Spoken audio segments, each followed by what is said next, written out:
Hello sir, आज आपको कैसा लग रहा है ये फेमिना फिल्म फेयर का कोलैबोरेशन की रिकग्निशन मिल रहा है भोजपुरी इंडस्ट्री को?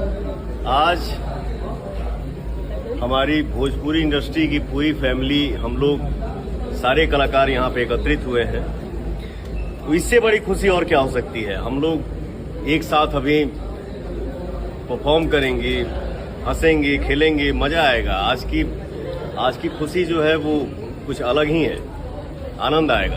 तो एक चीज भोजपुरी इंडस्ट्री के बारे में जो सबसे खास बात है, जो आप चाहते हैं कि लोग उनको जाने?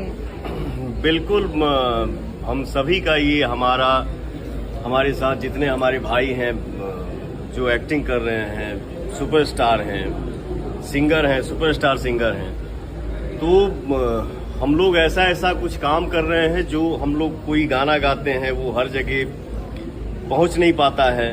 बट आज के डेट में हम लोग ऐसा मेहनत कर रहे हैं, हम सभी कलाकार मिलकर मेहनत कर रहे हैं कि जिसको नहीं पता है उसको भी पता चले कि हम क्या कर रहे हैं, कौन सी कैसी फिल्म बना रहे हैं और कितना बढ़िया गाना गा रहे हैं। यही अपना ये है।